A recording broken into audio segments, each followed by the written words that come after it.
I think that Unrivaled was a success, and I mean, there's lots of ways to obviously measure that, right? But I think it was a success. So before we even get to things like viewership, I just want to say the things that were notable to me, right? Yeah. First of all, like their social team was outstanding. There is not enough ways to show like all of the different social clips, but they were on it. I mean, it's one of the best performances I've ever seen by like a social team. We had something like, not just something, we had multiple social clips on a daily basis. And you and I talked about this earlier in the season, their rollout, how great it was. But I mean, the social media was excellent. Then you talk about, or I'm going to talk about things like the child care facilities and having like the nanny care services for the players. So huge for women in the workplace. But I mean, the players talked about it. They talked about how big of a deal it was to have, those services. So, and here are the facilities. We can see what it looks like, and I think that looks great, But I mean, Skylar Diggins was someone who talked about it. Chelsea Gray spoke about it, in terms of her wife really enjoying it. I mean, the Nanny League was like incredible, and so many of the players took advantage of it. So those were two of the things I really liked about Unrivaled. What did you like and enjoy, Callie? Yeah, I mean, I think pointing out the social is huge because I think that gave us, it's like another layer of storytelling, which is so important. Like a lot of reporters couldn't be in Miami day in and day out to kind of, I don't know, deliver the details of what was happening in the league. But the social team really like brought the character of a lot of these players out. Like, I mean, I think we talked about it the first time around, but like you don't hear Jackie Young talk that often during the WNBA season, and we heard from her a lot during Unrivaled, like probably more than we usually would. And like finding angles to showcase players like that, I think is really important. And even like the way that they incorporated their personalities, like during the one-on-one tournament, with like walkout songs and things like that. Like that's stuff that you can't get in the WNBA. And I like that the Unrivaled really leaned into like the strength of how different it is. And I also think the one-on-one tournament was a triumph. Like obviously there were things that we would have wanted to see change. Like if you have a post player going against a guard, like maybe the rebounds shouldn't be as large of a factor and things like that. But like for WNBA players to lace them up and go one-on-one, like that's something that you don't see, and it takes a lot of courage to do that. Like you got to be willing to put your reputation on the line, and I think that that was just really cool to me. Like I love the one-on-one tournament. I was like sat for it. And I like, to me that was like a triumph for Unrivaled. So the one-on-one tournament, and then you already mentioned, but like the child care support, obviously covering the aces, hearing Chelsea Gray say that like that was the most important thing to her about the league, and that like she hopes the WNBA will adapt that. That really stood out to me because I think that like this is something that we've talked a lot about in the WNBA. Like certain protections and like privileges for mothers in the workplace, and like Dearica Hamby, immediately when she was like traded from the Aces, she kind of went on like a little bit of a campaign for some of those like changes, but I don't know if we've seen that like progress in the WNBA. So I would love to see that, and it's really cool to hear WNBA moms like, I don't know, like kind of like relish in something like that. Yeah, some people like when this would be posted about and talked about, it was like, why is this a big deal? Didn't get it. We're talking about it, and like why we're talking about it so much.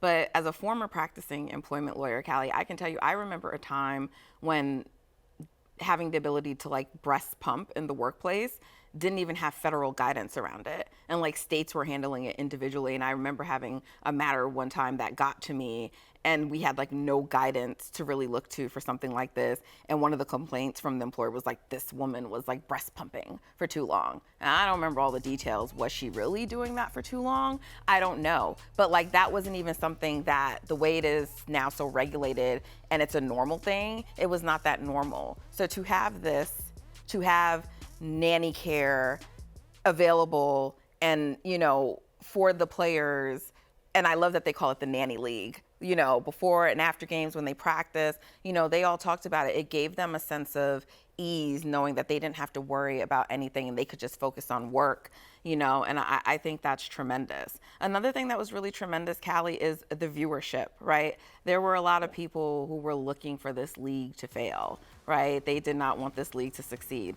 Look at these numbers, the 10 most watched women's basketball games, the 160 plus million, that they got across social platforms, I think is very reflective of what you talked about and spoke about so eloquently in terms of how they use their social media. And I think, honestly, Callie, the W could take some cues from them because of how they highlighted players, their personalities. It never felt like one player was the most important. Every player was highlighted and discussed and featured, and we got to see their personalities. And even some of the supporting influencers and shows they had to support, like Roz Golden-Woody, who is a part of Unrivaled, and she has her own separate show, and she did several interviews with players, right? We got to learn more about Jordan Canada and her singing and hear her music and things like that. I mean, I think, or having smaller outlets and independent outlets come in there. We saw Miles and Owen, two of my really favorite people, Owen Pence and Miles Ehrlich, and they went in there and they sat down and they did an interview with Kalia Copper. That is amazing. It's transformational. Yeah. Yeah, I mean, I think even too, I mean, you mentioned Roz, but the media surrounding I guess I should say the media personnel that they installed to cover this league. Obviously you have Candace Parker and you have an all-star cast, Taylor Rooks doing a lot with Roz, they kind of traded off, and then you have Lisa Leslie who on the call for every game, that's a legendary voice. And then when you bring all-time WNBA talent in the building, of course they're going to be able to impact the players too. So it's you have Lisa Leslie and you're hearing her perspective on the games and the play that you're seeing, but then Lisa's with Angel Reese and whoever else getting work in when they're not broadcasting games. So I think that that's really, really cool. Obviously any opportunity to hear Candace Parker's perspective on basketball is going to be really valuable, So I think that she was also a huge addition. And just I mean, everybody, I can't even think of everybody's name right now, but just the whole team. media. Yeah, Brendan was really good. I mean, there were really a lot of the team they put together. You're right. It was Unrivaled. It was a very excellent broadcast team. So I mean, I know, Callie, we've been sitting here raving about Unrivaled, and I really did. I enjoyed it and I thought it was great. But before we talk about what we might be looking forward to and how this league could carry over into the W, what are some things that you may like to see improve? You already talked about earlier with the one-on-one tournament, maybe post playing post, bigs, bigs and posts playing each other, and then the guards playing each other, guards versus guards. So that's one improvement we already know that you would like to see. Is there anything other changes you maybe would like to see to Unrivaled going forward? Yeah, I mean, I think you'll agree with me on this one. I don't think that games should end on free throws because they made a big deal about the winning point, and it's a lot to get to the winning point, So it's why it shouldn't be a free throw. I feel there's no circumstance where that should be the case. And obviously the final came down to a free throw and that was the end. I just don't think that's how a game should end when they're building it to be something you're supposed to have a thrilling, exciting finish. So that's something I'd like to see change. And then also, I don't know actually what the solution is, but I know just from a viewership perspective, I didn't love the scheduling of the games. I don't know how they could change that, but I just feel it's if you want to not miss an Unrivaled game, you're kind of dedicating your whole weekend to the league. And I don't know I don't know if I love that. Maybe it needs to be more spread out or something like that. I would have loved if they had a game in the middle of the week or something. And I'm sure that would have been difficult scheduling wise. I'm not trying to diss anything, but I just think that that was something for me as a viewer. I'm dang, I have to miss a game because I've got something else to do this Saturday, So I don't know, scheduling. Yeah, no, I hear that. I'm definitely with you on the free throws. It definitely can be anticlimactic, especially after you've had a great game. I think with the final game, the championship, at least it was an and one, Brittany made the shot. And shout out to Slim because she was so good in that game. Shout out to Azare Stevens too. But so I agree with that. I also think with respect to the scheduling, like you said, I don't know if there's something they could do to change that, but they've talked about potentially moving the league, as in like it wouldn't be in Miami next season, or maybe I don't know if it's like they'll do some in Miami, but maybe they take it on the road. So maybe I don't know if it's going to be like all in one new city or if it would be in multiple cities. So I imagine with something like that, maybe we'd see a little bit, something more spaced out. But I would say from something that like wasn't really visible to people on TV, I would like to see and Brianna Stewart has talked about this as a co-founder, that like just space, having more space so they can accommodate more fans. But also like the space was sort of limited. So like I went down to Unrivaled, I covered the opening weekend. And so like the bathrooms were like these like portable type bathrooms like that were outside.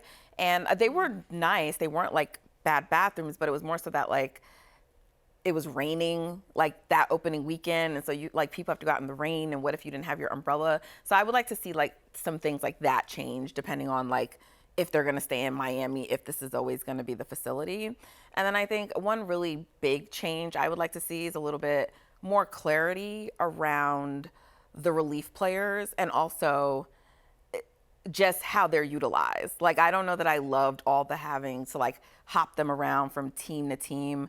I don't think they anticipated having so many injuries, and that's not something you can ever account for. But I would like to see a better plan for the contingency players and who comes in. And also because like you need to also assess like, are the teams still balanced, right? Because I do think some teams like Phantom, for example, and even the Laces were really impacted by missing their players. And look, that's the same in a WNBA season. You lose a really key player, you're not necessarily getting a player of the same caliber who can do the same things to the team. But, like I just want to make sure the relief player contracts are treated like they're really, truly a part of the league and they're just not having to hop around, all the time. So I would like to see some changes around that, Callie. Yeah, that's a good point. So look, Unrivaled, we both think it was a success. I just want to say to me, there's like definitely some storylines heading out. And so like, I think we touched on it like with Angel Reese and what she did. But for a team you cover, the Aces, I think Chelsea Gray is also one of the biggest stories of Unrivaled. She was the finals MVP. She made the all Unrivaled first team. And I am positive, even though they did not release like the MVP rankings, I am certain that Chelsea Gray likely was the second, was the runner up to like MVP. She was on my ballot for second. I did have Nafisa Collier first, who won, but to me, she was the only other person I could consider as an MVP of the league. We know that Rose felt very strongly about her being the MVP.